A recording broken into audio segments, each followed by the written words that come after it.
저 원래 아무거나 이렇게 잘 먹는 사람이거든요. 근데 이제 아까 식사하고 여기 와서 왔는데 제 뒤에 계신 형제님이 묻더라. 식사 맛있게 드셨습니까? 우리가 사실은 살펴보면요, 다 감사할 일만 많이 있거든요.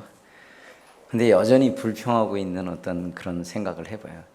제가 이가 안 좋아지면서 야, 이거 먹는 즐거움이 이런 거구나 하는 거를 느끼게 됐어요. 근데 우리 몸의 한 균형이 깨지면 다른 데 영향을 미치더라고요. 그러니까 요거 하나 없는 것인데, 요거 하나 부족한 것인데 몸 전체에 영향을 주고 몸 전체가 그것 때문에 어려움을 겪는 이것을 보게 돼요. 그걸 보면서 하나님이 그 교회를 얘기할 때 이 몸의 원리를 많이 얘기하시거든요. 그러니까 사실은 우리가 받은 그 은사를 활용하지 않으면요, 교회가 건강하지 않은 거예요. 나 하나 빠지면 누군가가 이걸 대체하겠지 하는 이런 생각을 가질 수 있어요. 근데 하나님 우리를 부르실 때 그 부르신 대로 이렇게 살기로 원하는 거예요. 사실은 신앙생활은 굉장히 간단한 거예요. 또 주님이 어린아이에 대한 비유로 말씀하시잖아요. 어린아이들은 단순해요. 예를 들자면 이렇습니다. 제가 얼마 전에 어디 가가지고 아이를 이렇게 보면서 과자를 이렇게 사줬어요. 그랬더니 걔는 고맙습니다 하고 가져가서 먹어요. 근데 조금 더 큰 청년들은 이거 무슨 일이 있을까? 나한테 또 뭘 시키려고 저걸 하지? 뭐 이런 생각을 갖게 돼요. 그래서 조금 더 나가면 어른들은 이거 분명한 무슨 의도가 있을 거야. 이런 생각들을 많이 하게 되거든요. 근데 이제 사실은요, 우리가 어떤 일을 행하고 이런 걸 볼 때요, 사실 복잡한 게 아니에요. 사실 하나님이 하라 하면 그냥 하면 되는 거거든요. 근데 그 하라 하는 것을 안 하려고 하다 보면요, 우리 조상들과 똑같이 무슨 그거를 안 해야 되는 당위성을 설명을 해야 돼요. 예를 들자면 어떤 분이 이렇게 질문했어요. 홍인지님 주머니에 돈 얼마 있어요? 그럼 내가 얼마 있는 것만 대답하면 되거든요. 근데 나 돈 별로 없어요. 이렇게 표현을 한단 말이에요. 사실은 그 질문에 대한 거는 그것이 얼만큼 있느냐였는데 사실 우리 대답이 다른 것들을 이렇게 답할 때가 있어요. 저도 어떤 데 이제 뭐를 누가 해달라고 하면 조금 이따 해줄게. 이렇게 얘기를 하거든요. 제가 옛날에 어른들이 그렇게 말씀하셨어요. 우리 아버지 어머니가 남자가 부엌에 들어가면 뭐가 떨어진다 이런 얘기를 했거든요. 그런 얘기를 많이 듣고 살아왔어요. 이게 그냥 귀에 계속 왔다 갔다 하니까 이거를 거의 못했어요. 근데 이제 아내가 여기 손에 이 피부 물을 너무 많이 만져가지고 피부 이 질환이 오니까 이거 제가 안 할 수 없는 상황이 된 거예요. 근데 조금 더 아름다웠다면 좀 더 젊을 때 제가 그걸 했어야 되는데, 그럼 저는 요리는 못 하거든요. 제가 유일하게 이제 잘하는 것이 있어요. 누구도 따라올 수 없이 잘하는 거 있는데 먹는 걸 잘해요. 이건 누가 못 따라와요. 근데 제가 그 먹는 즐거움이 사라졌을 때 저에게 배우는 것들이 생기더라고요. 이 몸이라고 하는 것은 골고루 균형이 있어야 된다. 밸런스가 맞아야 된다. 균형이 맞아야 된다 하는 것들을 이렇게 많이 생각해 봐요. 사실 우리가 가지고 있는 지식은 뭐 이런저런 것들이 많이 있을 수 있어요. 한 몇 년 전에 싱가포르 형제님들이 방문했어요. 첫째 딸은 열심히 영어로 얘기하고 있는데 옆에 듣는 사람들이, 우리 아내가 그랬어요. 여보, 당신 태국말 섞어서 하는 거 알아? 싱가포르 형제님한테 대화하다가 막 이걸 막 섞어서 얘기하는 걸 이렇게 느끼게 돼요. 어제도 이렇게 차 타고 왔는데 앞에 운전하시는 형제님이 뭘 물어봤는데 이게 어느 나라 말이냐 이런 생각이 들었어요. 이게 여러 나라에 살다 보면 이게 막 헷갈려요. 저게 한국말이다냐 아니면 다른 말이냐 막 이렇게 헷갈려요. 그러다 보니까 사람이 이 국적 없는 사람이 되더라고요. 요즘 제가 음식을 이렇게 먹어보면은 우리 아내가 이제 음식을 제가 보기엔 잘하거든요. 이제 다른 분들도 그러시는 것 같긴 해요. 근데 요즘은 음식이 좀 맛이 없어요. 왜 그러냐니까 음식이 국적이 없어. 태국 것도 좀 섞였고 주변의 나라 것도 섞였고 한국 것도 막 섞였어. 막 요즘에 보니까 한국에 오니까 그러더라고요. 옛날에는 이 조합이 안 됐던 것, 이거 지금은 어떠냐면 삼겹살하고 해물하고 이렇게 뭐 접한 음식을 제가 별로 못 봤거든요. 근데 그런 음식들이 생겨나고 막 그러더라고요. 그래서 이 국적이 없어진다고 하는 이것이 어떤 본래의 맛을 잃어버리라는 거예요. 그래서 우리는 사실은요, 우리에게 이제 빛과 소금의 역할을 하나님 맡기셨거든요. 근데 그 본래의 의미를 간직해야 되는 거거든요. 근데 그 본래의 의미를 상실해 버리면은 이것도 아닌 저것도 아닌 그런 것들이 돼 버리는 거예요. 그래서 주님께서 예하든지 아니하든지 둘 중에 하나라고 하는데 우리가 습관이 들어서 예라고 답할 수가 없으니까 아니오라고 참 답할 수가 없으니까 어떤 그와 유사한 그 어떠한 것으로 이렇게 대답을 할 때가 참 많은 것 같습니다. 아까 오전에 제가 그런 말씀 드렸는데, 그래서 정말 신앙생활은 아주 단순하고 그 순종하는 자에게는 책임이 없어요. 왜? 하나님 맡기셨으니까 순종하면 하나님이 책임지시거든요. 근데 불순종하는 건 내가 다 책임져야 돼요. 그렇죠? 네. 그래서 그런 마음으로 이렇게 살게 되면 많은 것 같아요. 저는 제가 그렇게 잘 가르치는 그런 교사가 아닙니다. 저는 제가 교사 은사는 많지 않은 것 같아요. 근데 분명한 건 저는 제가 다른 사람들을 이렇게 불지르는 일을 좀 많이 해요. 그래서 어저께 우리 손영재님이 제 얘기를 좀 잘 듣지 말아라, 이렇게 뭐 가면 안 된다 막 이렇게 얘기를 하시더라고요. 그래서 제가 원래 마약의 나라에서 왔어요. 이제 미리 말씀드리면 태국에 한번 발 들여놓으면 자주 듣게 돼 있어요. 마약을 한번 맞으면 계속 그걸 맞아야 되거든요. 그런 것들이 있어요. 이것은 어떤 면에서는 우리도 마찬가지예요. 우리의 삶을 통해서 사실은요, 아이고 써줘서 감사합니다, 이런 고백이 우리의 삶이 돼야 되는 거거든요.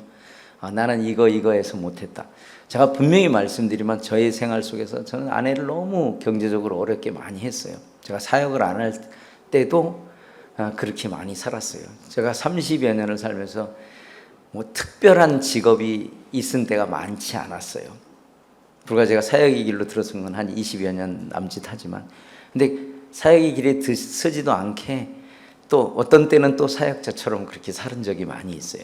그러다 보니까 아까 때로는 나를 책임질 수 없겠다, 아까 그런 내용들이 이렇게 보였던 것 같은데 제가 그 장본인이었던 것 같아요. 그래서 저는 오늘 오후 시간에 다른 거를 이렇게 준비를 했다가 좀 바꿨어요. 점심 먹고 기도하면서 바꾼 게 저와 함께 하신 하나님을 좀 소개하는 게 훨씬 더 낫겠다 하는 그런 생각이 들어요. 또 여기는 또 훌륭한 교사가 있는 교회잖아요. 그러니까 그 신앙생활에 아주 중요한 그런 원리들은 거기서 들으시면 될 것 같고, 저를 36년 동안 37년 동안 인도하신 그 하나님에 대해서 좀 말씀드리기로 오네요. 아까 이제 오전에 제가 요한복음 1장 29절을 통해서 거듭났다고 그랬고 태국에 가게 된 계기까지 말씀드렸어요. 자, 그때가 저희가 이제 그 음성을 듣고 가야 되겠다고 그래서 집을 팔라고 했는데 그 주 수요일 날 제가 성제님들한테 이제 저 가야 될 것 같습니다. 그랬더니 반대하는 분도 있고 가라고 하는 분도 있었어요. 근데 교회가 이렇게 도울 수 있는 입장은 안 된다. 그 이제 두 가지 측면에서 그래요. 저가 아직 준비가 안 된 부분이 하나가 있었고 교회도 그런 걸 보낼 만한 어떤 여건이 전혀 안 된 상황이었었어요. 근데 저는 이제 단순하게 그 말씀에 순종해야 된다라는 이제 그런 생각에서 저희 집을 정리하기로 마음을 먹고 제 기억으로는 수요일 날이었던 것 같은데 가서 간증을 했어요. 형제님들, 제가 주님이 이렇게 말씀 주셔서 이 집이 팔리면 주님이 확실한 인도하심으로 생각하고 가려고 한다고 그랬어요. 우리가 신명기에 보면 이러거든요. 우리가 말하는 것을 하나님이 들으시고 내가 하나님과 말하는 것을 하나님이 들으셨다 하는 이런 말씀이 있거든요. 그러니까 우리가 말하는 모든 걸 하나님이 듣고 계셔요. 그렇기 때문에 우리가 하나님 앞에 기도하는 때만 듣는 게 아니라 우리의 말하는 모든 측면을 하나님이 알고 계시고 들으신다는 거예요. 기도하고 간 날 갔더니 웬 두 사람이 와서 10시가 넘었는데 기다리고 있었어요. 우리 집을 살라고. 그날 기도 못하겠는데 저녁에 응답이 온 거예요. 그리고 이분이 그렇게 얘기를 했어요. 이 집을 우리가 사야 되겠다고. 근데 우리 아내는 어디 가서 간증하는 데 보니까 누르랄라 했다고 하는데 저도 사실은 뭐 꼭 그런 건 아니었거든요. 근데 주님이 그렇게 아주 분명하게 인도해 주시는 이런 걸 보면서 이거 뭐지? 그리고 다음날 계약금 가져와서 아까 제가 기도해 보겠습니다 하고 기도 안 한 거하고 똑같이 안 오겠지 했는데 그 다음날 돈을 들고 왔어요. 우리 이 집을 사겠다고. 우리 눈에는 좋았는데 다른 사람이 볼 때 그렇게 좋은 객관적인 집은 아니었거든요. 그리고 그 집을 우리 아내는 그때 그 집값이 아주 그 은행동 성남 은행동 꼭대기예요. 이제 그때 이제 집을 내놓은 게 서수지교회 성기는 김창현 형님도 집을 내놓은 상황이었었어요. 근데 너무 집값이 떨어져가지고 안 팔리고 있는 그런 상황인데 우리 아내는 굳게 결심을 했어요. 이거를 우리가 받을 금액만큼 주지 않으면 안 팔겠다고. 이제 그 이유는 안 가려고 그랬어요. 그래서 시세보다 더 높게 내놨어요.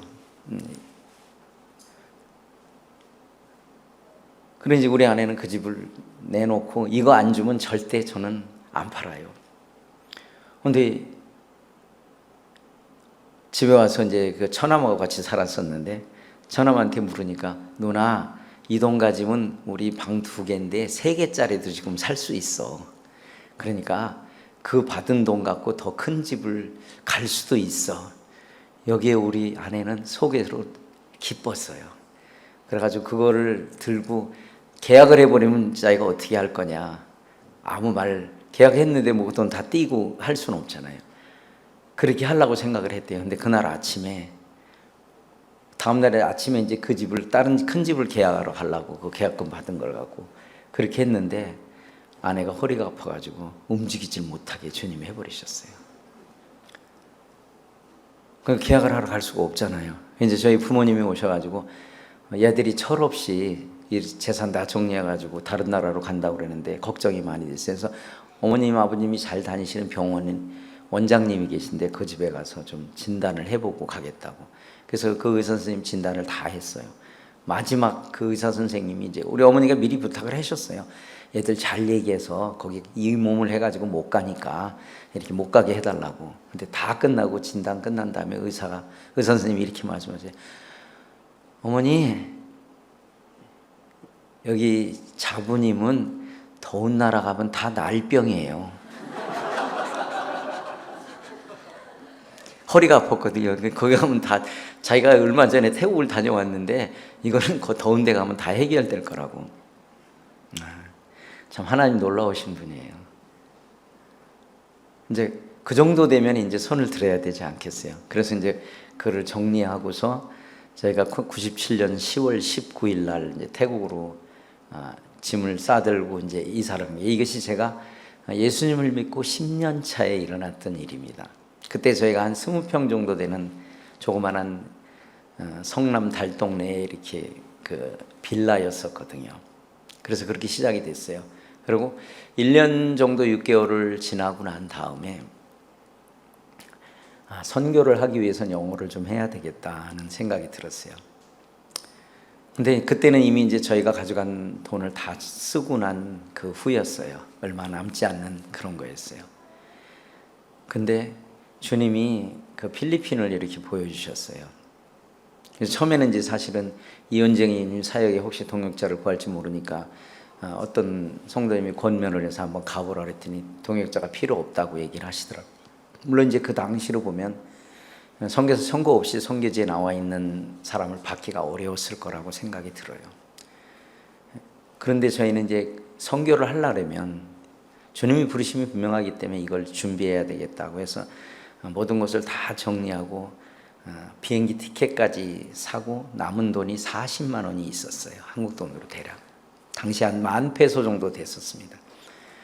그리고 이제 우리가 그럼 그 민다랑으로 가서 거기 가서 영어를 배울 계획도 못 하고, 사실은 집도 임대를 안 해놓고 보따리 13개를 들고 우리 세 식구가, 아들하고 우리 아들이 이제 초등학교 아마 4학년쯤 됐을 거로 생각이 듭니다. 그래서 세 식구가 보따리 13개를 싸들고 보낼 짐 보내고 또 뭐 이렇게 해가지고, 왜냐면 그때 보낼 짐은 보내지 못했던 게, 왜냐면 어느 나라에 가면 이렇게 왕복 비행기표가 있어야 입국을 시켜주거든요. 근데 저희가 그 왕복 비행기표를 사면 돈이 없어가지고 방콕에서 마닐라를 경유해서 한국으로 비행기를 끊었습니다. 그럼 투웨이 티켓이 되거든요.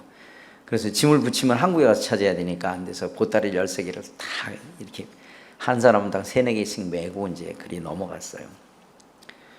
그리고 이제 그곳에서 세부에 가서 이제 캠프가 있다 그래서 한 며칠 있다가 토요일 날 이제 배를 타고 저희가 사는 이제 민다나오로 갔는데, 그때까지 방을 안 구하고 갔으니까 참 어떻게 보면은 아까 제가 무식하다는 건 이제 다른 분 얘기가 아니고 저 얘기였어요. 방을 안 구고 다른 나라에를 가는 사람이 어디 있어요. 근데 뭐 때문에 갔냐면 말씀 한번 펴보겠습니다. 시편 32편.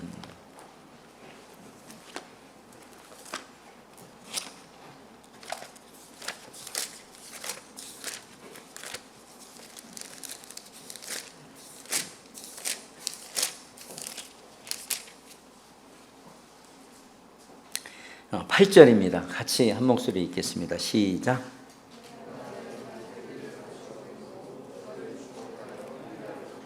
여기에는 이제 크게 3가지 내용으로 나오고 있습니다. 첫째는 이제 내가 갈 길을 가르쳐 보인다 그랬어요. 어디를 갈 것인가를 이렇게 말하고 계신 거죠.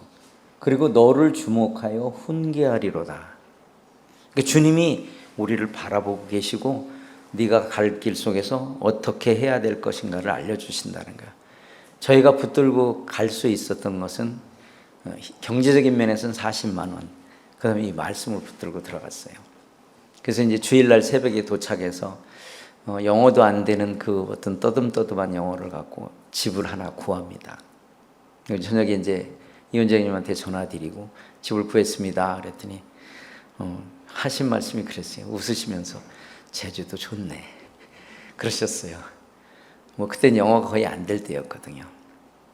어쨌든 주님이 그 집을 임대하게 해주셨고, 그곳에서 그 40만 원을 갖고 1년을 살고 나왔습니다. 물론 이제 그보다 많은 돈들이 더 들어갔겠죠. 근데 뭐 어떻게 됐는가는 이제 다 기억은 못 하는데, 이제 중요한 거는 그 기간 동안에 저희를 굶게 하시지 않고 했어요. 아예 학교 보내는 것도 학비가 주어졌고, 사실은 그 성도님들로 이렇게 공급된 그런 물질이 아니었어요. 지회 쪽에도 얘기할 수 없는 그런 상황이에요. 근데 사실은 저희 그 가정의 삶 속에서 가장 하나님 앞에 영광을 돌리고 하나님 감사하게 산 기간이 그 기간 1년 동안이었어요. 왜냐하면 세내야 되면 할 수 있는 것은 기도밖에 없었어요. 그 다음에 뭐를 해야 될 때마다 그런 상황이었었어요. 근데 한순간에 참 어려운 때가 있었어요. 제 기억으로 한 하루나 이틀 정도로 기억을 하는데, 그때는 이제 돈이 다 떨어져서 아무것도 할 수 없는 때도 있었어요. 근데 주님이 이상한 방법으로, 아니 주님의 방법대로 그 일을 해결해 주셨어요.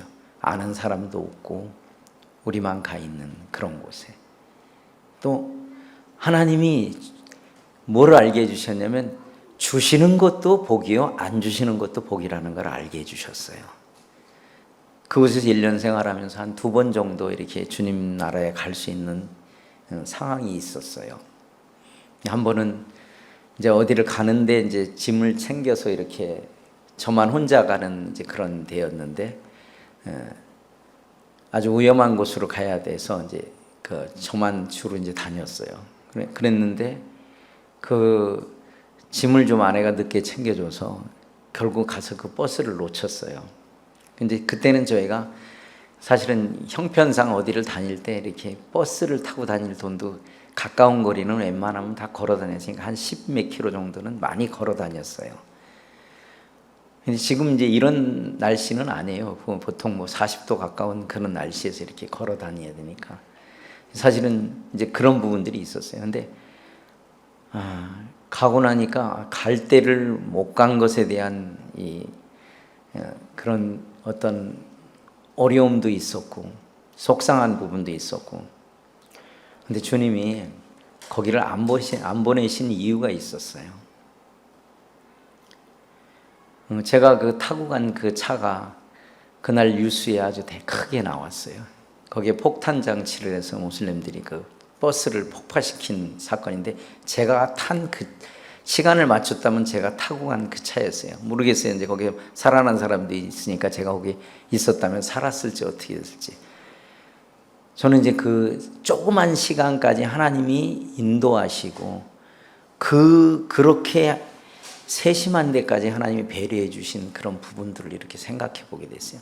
그러니까 그걸 만약에 빨리 챙겨줬으면은 제가 또 그렇게 불의의 길거리에서 그냥 그런 죽음을 맞이할 수도 있는 상황이 있었다고 하는 것이죠. 또 한 번은 이제 세부를 한 달에 한 번씩 올라갔었는데, 한 일주일 정도 여행을 해야 되는데 한 3만 원 정도의 비용이 필요합니다.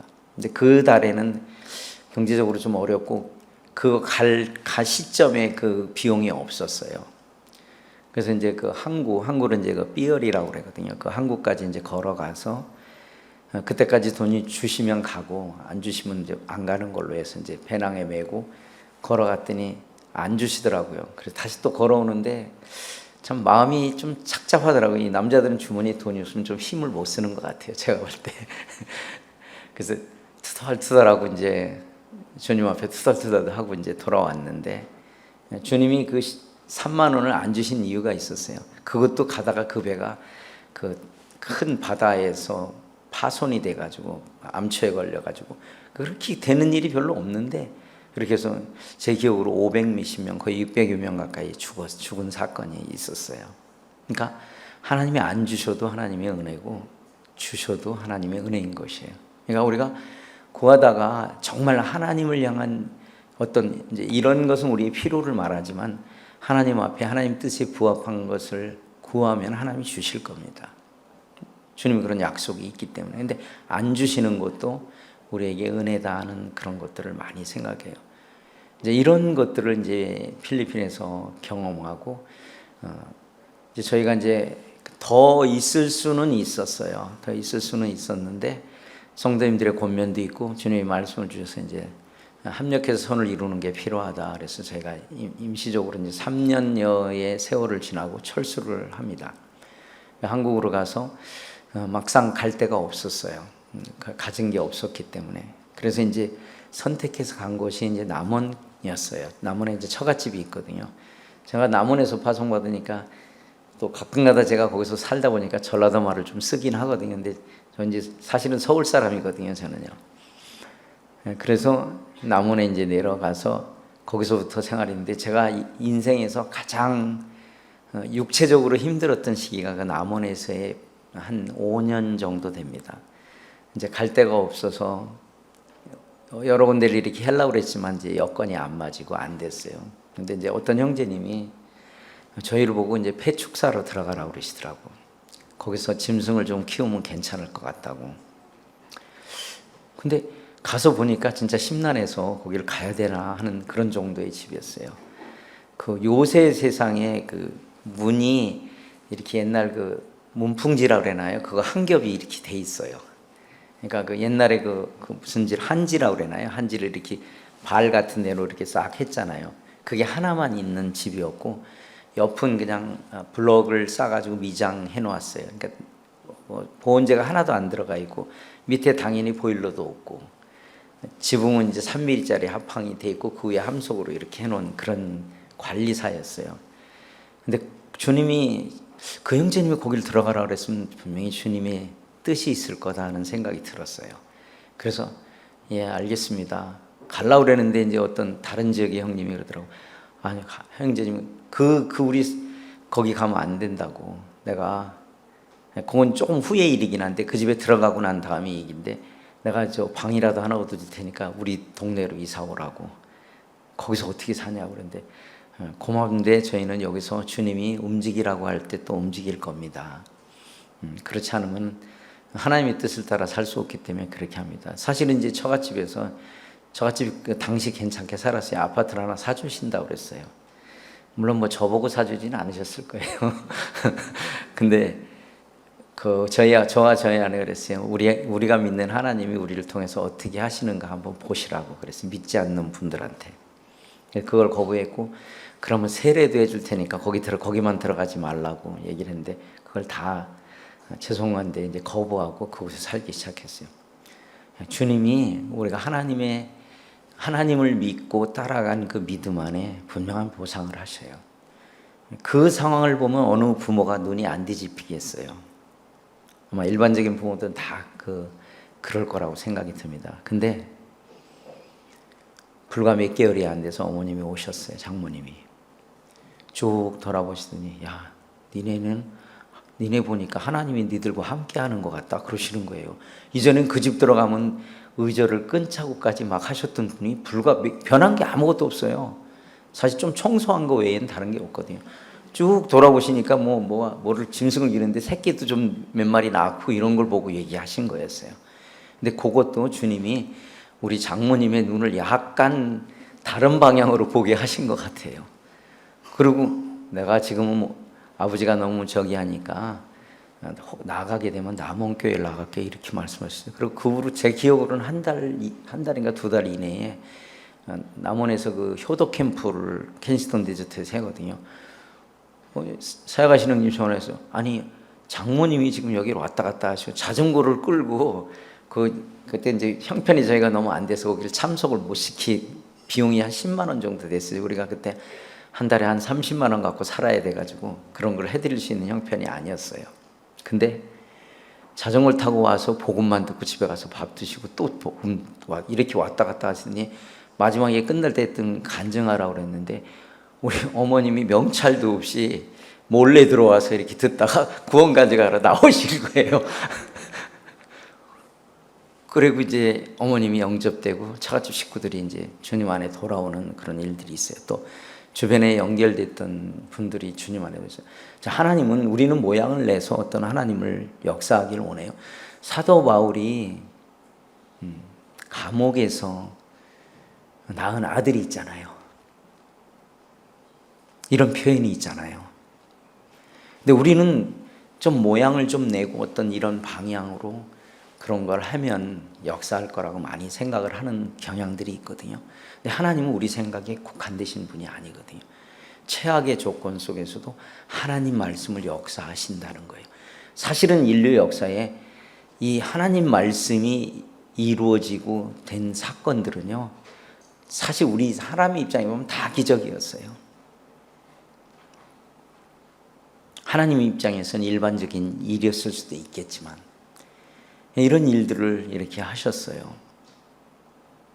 그리고 이제 지내다가 제가 기억으로는 3년인가 4년 차에 저에게 이제 국가에서 저리 자금을 빌려서 땅을 한 300평을 구입할 수 있었어요. 그리고 거기다 조그맣게라도 30평짜리 이제 농가주택 비슷한 거를 이렇게 짓게 됐어요. 그렇게 하고 이제 한 3년 정도 있다가 제가 그 다른 지역에 가서 어떤 성도님 이렇게 집을 짓는데 좀 도움을 드리러 갔다가 2층에서 떨어지는 사건이 생겨요. 그게 이제 그 단층 집이었는데 가운데를 이렇게 높여서 빼쭉하게 이렇게 해놨는데 거기를 이렇게 아스팔트 싱글을 입히려고 그 조립식 판넬을 밑에 해놓고 거기에 그날 습기가 좀 있었어요. 근데 제가 거기 올라갔다 그냥 미끄러졌는데 그대로 다리가 먼저 떨어지면서 한 바퀴를 뒹굴렀는데 그 충격에 의해서 이제 허리뼈에 금이 가는 사건이 있어요. 초반에 이제 다쳐서 병원에 실려갈 때는 의사가 이거 대수술을 해야 된다라고 그렇게 다 얘기들을 했어요. 그랬는데 이제 저도 이제 연락을 안 하면 안 될 것 같아서 이제 아내한테 연락해서 조금 다쳤으니까 내 치료하고 내려갈게 이제 이렇게 얘기하고 말았어요. 근데 이제 그쪽에 장로 형제님이 아마 남원교회 장로 형제님한테 또 연락을 한 거예요. 지금 대수술을 해야 되는데 아무도 안 와보면 되냐고 이제 막 부랴부랴 이렇게 그 눈이 많이 와서 이제 교통사고까지 났어요. 오는 과정에서.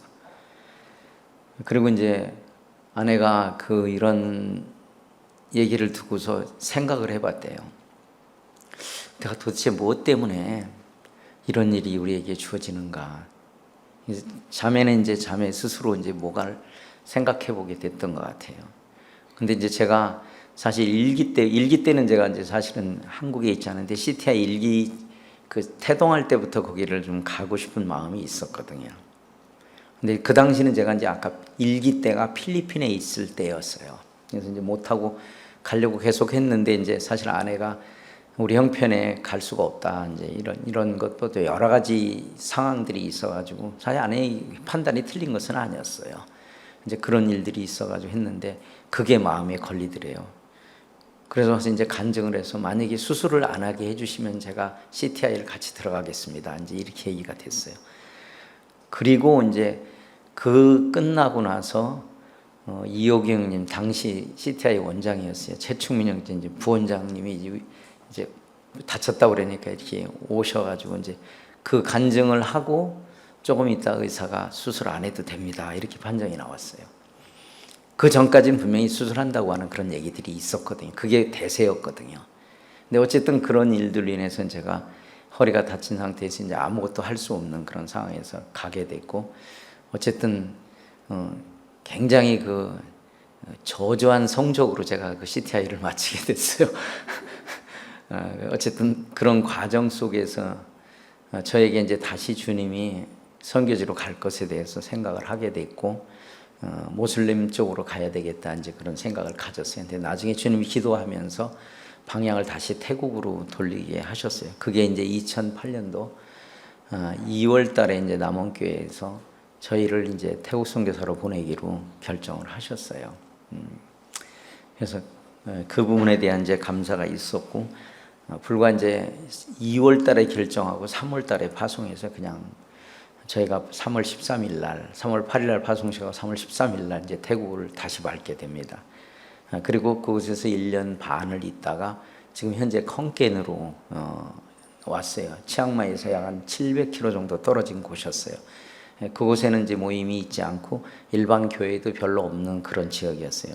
한 번은 이제 저희가 비자를 하러 그쪽을 지나가게 됐었는데 저희 아내가 그러더라고요. 여기 참 젊은 사람도 많고 그런데 교회도 없고 그러니까 우리가 이쪽으로 왔으면 좋겠다 이런 얘기를 하더라고요. 여보 아직 우리 언어도 안 배웠어. 뭐 이렇게 하면서 그렇게 했는데 우연한 기회에 또 주님이 그쪽으로 했는데 저희가 언어를 좀 배우다가 이제 문제가 생겨서 더 배울 수 없는 상황이 됐어요. 그 이제 저희가 오는 그때 당시에 이제 헌금이 한 달에 한 70만 원 정도 이렇게 남원교회에서 해주는 그거밖에 없었거든요. 근데 이제 그걸 언어 배우는 거를 더 추가하면 우리 생활이 안 되는 그런 정도였어요. 근데 이제 계속 그분한테 배워도 되는 상황이긴 한데 이제 그거를 감당하기가 쉽지가 않았어요. 그래서 이제 다른 곳을 생각하다가 주님께서 이 컨켄이라고 하는 이곳에 언어를 배우는 곳이 있고 또 이산 지역에 교회가 하나도 없으니까 그쪽에 가서 했으면 좋겠다 이렇게 얘기해서 이제 저희가 그쪽으로 둘이 이주를 해서 2009년 9월 30일 날 그쪽으로 이주해서 이제 이쪽으로 왔어요. 그 안에서도 이제 많은 일들이 있었어요. 처음에 이제 그 한국어를 이렇게 좀 통해서 복음을 전하는 이런 일들을 좀 하려고 그랬는데 그래서 그 이제 한국어 무료로 가르쳐 줍니다 하고 얘가 그거를 태국에는 이제 전주죠. 전봇대가 동그랗지가 않고 네모네요. 좀 특이한데 그래가지고 거기다 A4 용지에다 막 이렇게 써가지고 대학교 게시판에다 갖다 붙이고 전봇대 가서 막 풀칠해가지고 막 이거 붙이고 막 했는데 한 2달이 다 돼가는데 한 사람도 지원을 안 하는 거예요. 야, 이게 뭐야? 그래서 저희가 이제 그 한쪽에 이제 조그만한 그 한 10평 정도 되는 그 1층 그 아파트 1층에 그 상가를 빌려놓고 있었거든요. 그리고 거기다 이제 앞에다가 디모데전서 2장 4절 말씀을 한국어로 태국어로 이렇게 써놨었어요. 그래서 이제 배울 사람 무료로 가르쳐 준다 했는데 한 2달 됐는데 아무도 연락 오는 사람도 없고 찾아오는 사람도 없었어요. 그날따라 이렇게 지금 이런 구조입니다. 저희가 문이 저쪽에 있는데 이렇게 쳐다보는데 누가 문을 빼꼼 열더니 여학생들 둘이 이렇게 쳐다보고 이렇게 묻더라고요. 여기 한국어만 가르쳐줘요? 사실 그 전에 제가 생각이 눈물밖에 안 나더라고요.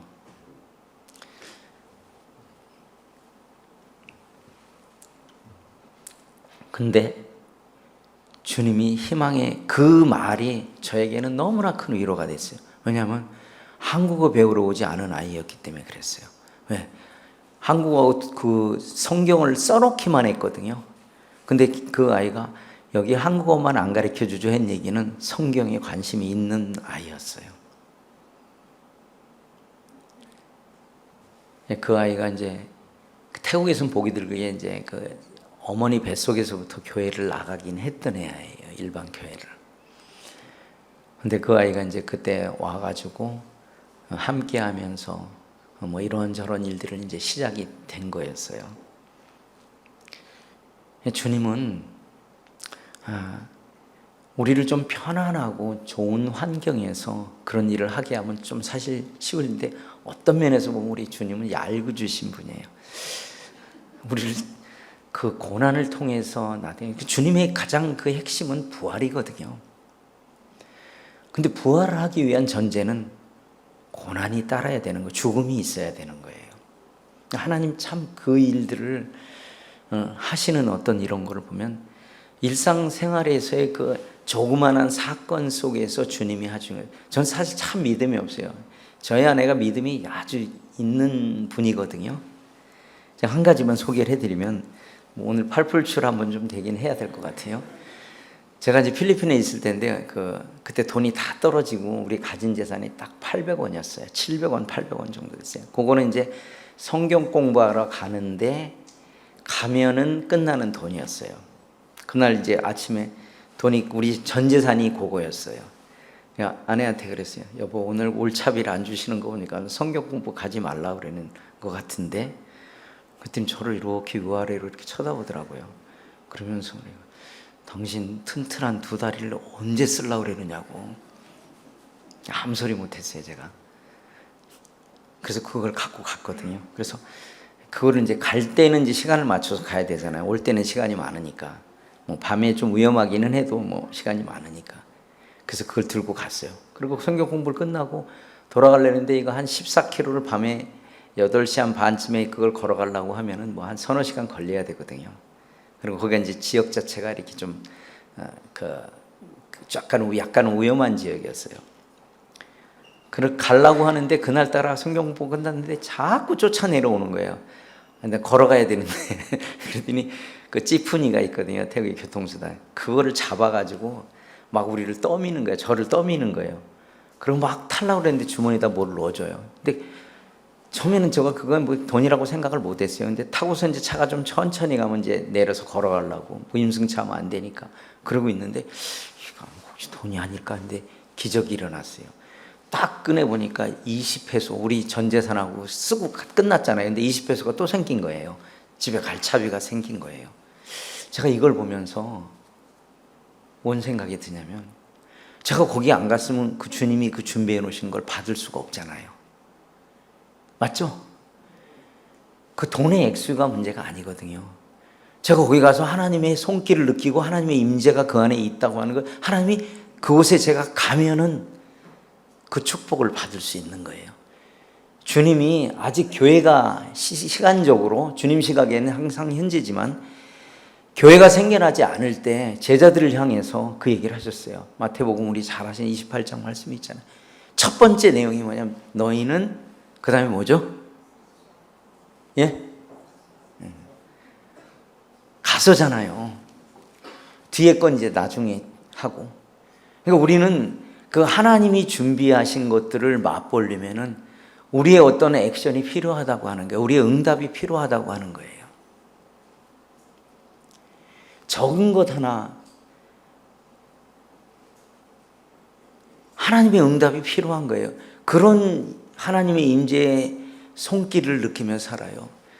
제가 이름은 정확치 않은데 오래돼서 데이비드 브레이너드라고 그 미국 그 인디안들에게 복음을 전한 분이 그 일기를 쓴 게 있어요. 그 매일매일의 삶에서 일기를 쓴 내용들이 있거든요. 거기에 보면 그 하나하나의 삶에 아주 조그만 부분까지 하나님이 간섭하시고 개입하시는 그런 걸 느껴요. 그분 건강이 굉장히 안 좋으신 분인데 그런 일들을 해나간 걸 지금 오래돼서 제가 한 30년 전에 읽은 거라서 좀 많이 내용이 다 기억은 안 납니다만 그 핵심의 내용은 그런 것들이었어요. 사실은 우리의 내가 집을 사고 팔고 내가 세를 얻고 내가 무엇을 하든지 사실은 하나님은 그걸 통해서 영광을 받기 원하시는 마음이 있으시거든요. 이것이 아버지의 마음이고 영원토록 동일한 그런 마음들이에요. 그럼 우리는 어떻게 하면 그것을 맛볼 수 있느냐 하면 그 도구는 믿음을 통한 순종이었다고 하는 거예요. 아까 제가 소디에 순종한 자에게는 책임을 안 물으신다고 그랬잖아요. 많은 일들이 있습니다. 때로는 장로님들이나 때로는 우리보다 믿음에 앞선 분들이 우리에게 어떤 것을 제시할 때 내가 그걸 믿음으로 화답하지 못할 수도 있다고 하는 거예요. 어떠한 이유를 들어서 또 때로는 그 사실이 그 분별이 더 옳을 수도 있습니다. 우리가 교회가 건강한 교회로 가기 위한 전제 조건은 성령님을 중심에 놓고 성령께서 하나 되게 하신 것을 지켜야 되는 거예요. 하나님은 그걸 원하셨고 인류를 만드실 때부터 그거를 계획하고 계셨어요. 근데 그 하나님의 계획을 수정하실 수밖에 없었던 건 우리 인간의 범죄 때문에 그랬거든요. 하나님의 계획을 바꾸어가는 그런 일을 우리가 해서는 안 됩니다. 때로 했다면 우리는 바로 돌이켜야 됩니다. 그런 것을 민감해하지 않으면요, 나중에 가면요, 그런 걸 자연스럽게 하는 이런 모습들을 볼 수 있어요. 저도 이제 아주 젊은 나이는 아니기 때문에 이제 사역을 내려놓으려고 하는 이런 부분들이 많이 기도하고 준비하고 있는데 늘 생각되진 게 다른 성도에게 제가 나쁜 의도로 한 건 아니었지만 혹 상처 준 것들이 없는가 이런 것들이 자꾸 생각이 나더라고요. 철들면 갈 때가 된 것 같긴 한데 그게 철이 들은 건지 모르겠는데 잘해준 거는 별로 기억이 안 나는데 잘못해준 게 기억이 많이 나더라고요. 결국 우리 그리스도인의 성숙은 다른 사람을 얼마나 이해하고 다른 사람 마음에 그걸 잘 함께해서 가려고 하는 마음이 있었느냐. 때로는 진리가 절대 사람을 갈라놓지 않는데 진리가 갈라놓을 때가 참 많이 있더라고요. 근데 제가 볼 때도 제가 짧은 인생을 통해서도 진리가 갈라놨다기보다는 생각이 우리를 갈라놓은 게 훨씬 더 많고 어떤 우리들의 습성과 이런 것들 이런 게 참 많아요.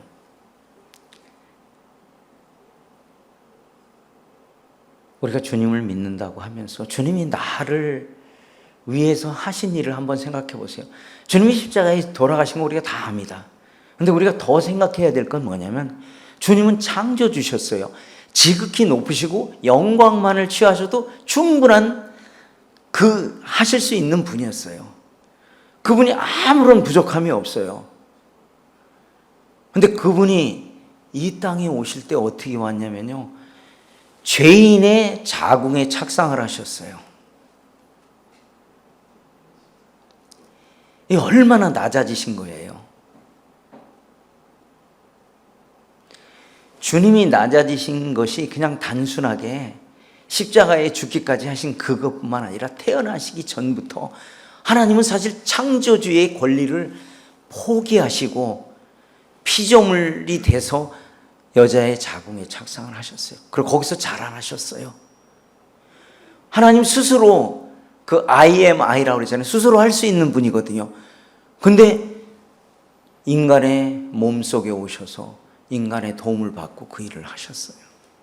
그리고 어느 때가 돼서 때가 참에 하나님 태어나셨어요. 환영하는 사람이 그렇게 많지 않았어요.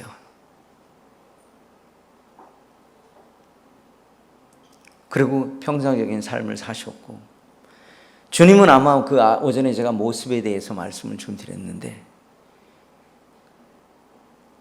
어떻게 보면 다른 사람이 그렇게 좋게 여길 만한 그런 모습으로 오시진 않았던 것 같아요.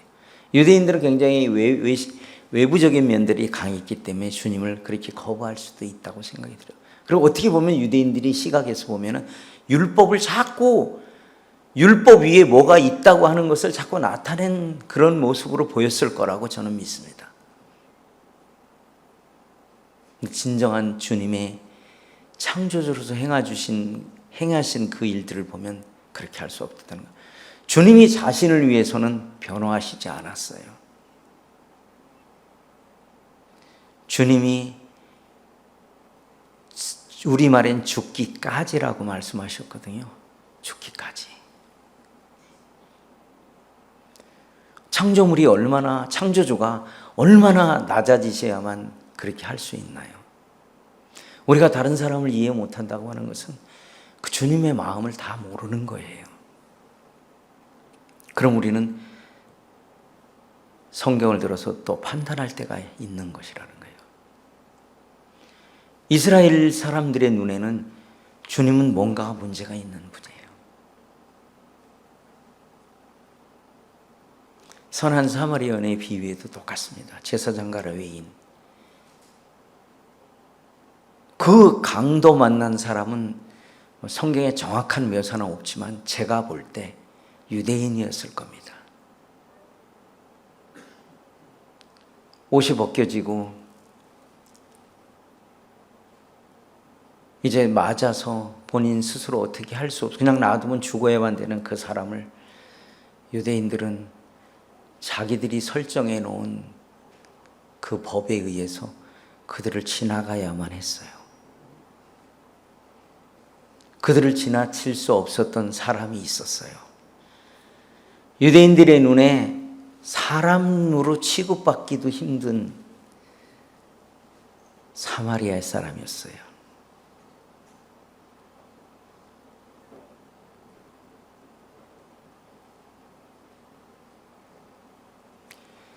창조주의 계획은 우리 생각으로 아무리 우리가 성경을 많이 한다해도 그분의 마음을 다 알 수 없습니다. 저는 그렇게 믿습니다.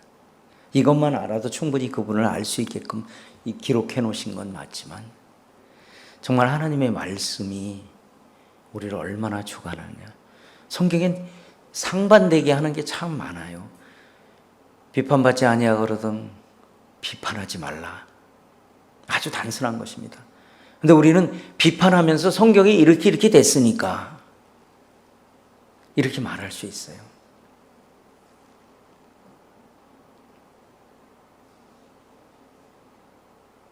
저는 좀 앞으로의 남은 삶은 좀 더 정직해지고 싶은 마음이 있어요. 그냥 잘못한 게 있으면 시인하고 그렇게 하고 사는 삶이어야 된다라고 저는 생각이 들어요. 하나님께서 그 낮아지신 이후에는 우리를 사랑하는 마음이 있었어요.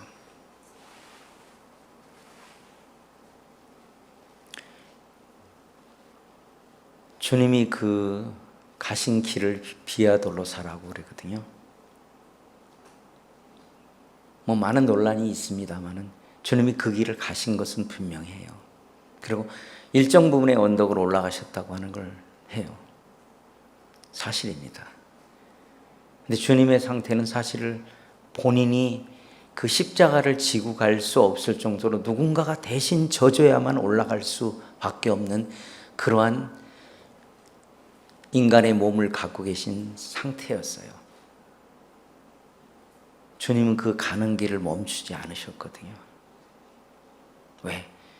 주님은 십자가에 달리는 길이 하나님의 뜻이었기 때문에 그리고 온 인류를 구원하는 길임을 아셨기 때문에 그렇게 가셔야 했어요. 쓰러져서 다시 일어나셨고 우리가 주님의 그 고난과 주님의 순환을 생각하면 우리들이 이해 못할 그 다른 것들에서 주님의 시각에서 바라볼 때 다른 사람을 이해할 수 있더라고요. 조금만 하고 제가 마치겠습니다. 저희 그 형제 중에 한 사람이 어느 한 날 방콕으로 내려간다고 그러더라고요. 그리고 이제 그 내려가는 이유는 믿지 않는 애인과 결혼하기 위해서, 뭐 다른 이유도 있었습니다만 그게 가장 컸던 것 같아요. 그래서 그를 설득하기 시작했어요. 애인을 데리고 와라. 그래서 이제 우리가 복음을 전했고, 수요일 날 간증을 시켜보니까 여러 사람이 간증을 듣고 아직 예수님을 올바로 믿지 않은 것 같다라는 판단이 됐습니다. 그래서 가는 거를 우리가 끝까지 막을 길은 없다. 근데 내가 너의 아버지와 같은 나이로서, 너의 영적인 아버지로서 부탁하고 싶은 게 있다. 나는 지금도 형제가 그곳에 내려가는 것보다 좀 기다렸다가 너의 애인이 구원받고 침례받고 결혼해서 가면은 환영해 줄 수 있다. 근데 네가 정말 간다고 한다면 내가 막을 길이 없다. 이제 결국 이제 말을 안 듣고 그냥 갔어요. 마지막에 제가 이런 말을 했어요. 참 마음에 너무 착잡하고 화도 나고 뭐 그랬는데 주님이 그런 부분들을 생각하면서 그랬어요.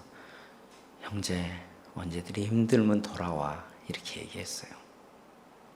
그리고 5년 후에 그가 다시 아내와 같이 돌아왔어요. 그 형제가, 제가 만약에 그때 뭐 진리가 이렇고 저렇고 이렇게 했다면 어차피 그 형제가 받아들이지 않을 건데, 그걸 알면서 그렇게 말해서 했으면, 저는 그 형제가 눈물 흘리면서 잘못했다고 나중에 돌아왔어요.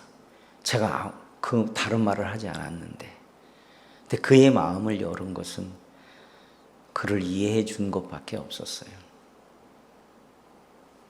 그리고 자기보다 신앙생활을 훨씬 못하던 형제가 5년 동안 교회 안에 붙어 있으면서 성장한 모습을 보고 형제가 돌아올 것을 결심했다고 그러더라고요.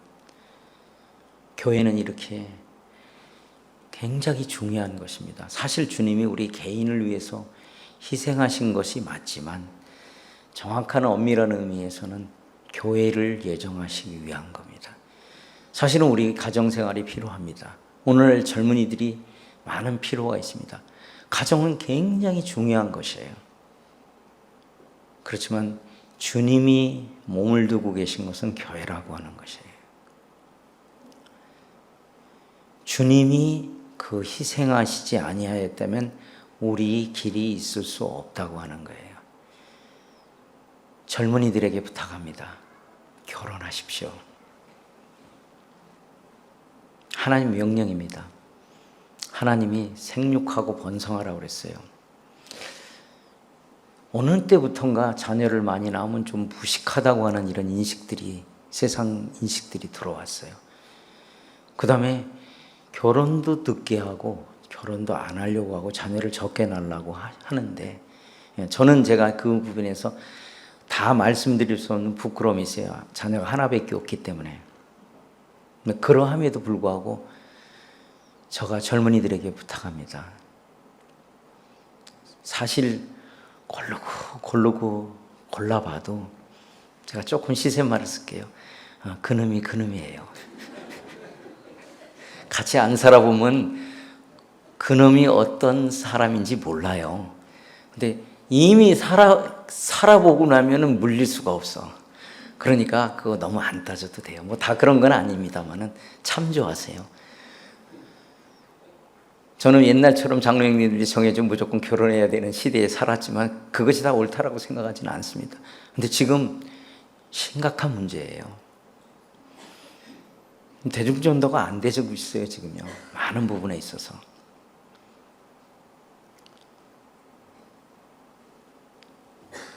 전도하기 싫으면 결혼해서 자녀 많이 낳으세요. 전도할 수 있는 길이 있습니다. 제가 새로운 길을 열어드리는 거예요. 그래서 그 결혼이라는 것이 사실은요, 어떤 조건을 맞춰서 안 해야 되는 첫 번째 이유가 뭐냐면, 둘 다 불완전한 사람이 모여서 완전한 것을 추구해 가는 게 결혼이에요. 그러니까 우리가 인식해야 될 건 다 부족한 거예요. 저기도 부족하고 나도 부족해요. 그럼 내가 조건을 세우면 저쪽도 조건이 생기는 거예요. 이거는 그리스도 안에서 이루는 그런 결혼이 아니에요. 우리는 예수님 밖에 떠나서 하나도 살 수가 없는 그런 존재들이에요. 그러니까 청년들이 그런 걸 생각하면 한번 계산해 보세요. 제가 계산으로 한번 해볼게요. 한 사람이 생활비 예를 들어서 50만 원이 들어간다고 치자 이거예요. 둘이 결혼하면 100만 원 들어가죠. 맞나요? 계산을 모르시나? 갑자기 이쪽이시나? 50만 원 들으면 100만 원 들어가야 되잖아요. 근데 해다 보면 애가 생겼어. 그럼 둘이 벌다가 한 사람밖에 월급은 또 한 사람밖에 못 벌어. 그럼 생활비도 더 들고 되는데 나중에 이렇게 살다 보면은요 수입은 또 줄었는데 재산은 늘어나는 게 보여요. 그런 경험 안 하셨어요? 홍성령님 그런 경험 없으셨어요? 있었죠? 이 계산으로 나오는 게 아니에요. 여러분 계산하지 말라는 뜻입니다. 왜냐하면 하나님이 우리를 향해서 사람을 향해서 그리스도인을 향해서 말씀하신 명령이에요. 근데 내 스타일이 아니야 고개 돌리면 그건 하나님께서 그 부분을 제가 배제하지는 않겠습니다. 요즘에 중매를 누가 일으키면서 얘기하면 젊은 형제들이 그러더라고요. 형제 자매들이 필이 없어요 이런 얘기를 하더라고요. 그 필은 유효기간이 있습니다. 그거 생각하세요. 필은 유효기간이 있는데 하나님의 감동은 유효기간이 없어요. 우유를 먹어도 유효기간이 있거든요. 상하면 못 먹습니다. 그러니까 그런 거. 물론 결혼해서 항상 다 좋다라고 말씀드릴 수는 없어요. 근데 내 마음대로 살던 삶이 다른 배경에서 자란 다른 한 인격체와 만나서 그것을 조율해 가서 아름답게 하고 그걸 세워가는 게 바로 그런 거예요. 때로 이렇게 다툴 수도 있고 여러 가지가 있을 수 있습니다. 근데 하나님께서 우리에게 명령하신 것은 계속 뭐냐면 하나님의 족보를 보면요 이렇게 나왔어요. 낳고 그렇죠. 근데 성경에 사람의 족보를 얘기를 하거든요. 거기 뭐라고 되어 있는지 아세요? 죽고 이렇게 되어 있거든요. 어느 걸 따르실 건지는 본인들의 마음에 딸려 있는 거. 그리고 거기에 또 책임지세요. 책임이 있습니다. 그래서 젊은 우리 형제 자매님들이 정말 그 주님 앞에 기도하시면서 주님께서 주신 배필이라면 순종하겠습니다 하는 그런. 그리고 잘 살더라고요. 또 그렇게 하는 분들이. 근데 저는 요즘에 와서 한국에 와서 아주 충격적인 얘기를 많이 듣습니다. 이제 모임 안에서도 이혼이 있다. 살아가면서 이혼을 생각해 본 경험들이 있을 수도 있다고 저는 봐요. 어떻게 살다 보면요. 근데 그런 일이 이제 이루어졌어요. 또 결혼식을 날짜를 잡아놓고 서로 물리는 일도 있다고 그래요. 아주 이건 충격적인 이야기입니다. 세상에 있던 가치가 교회 안으로 들어왔어요.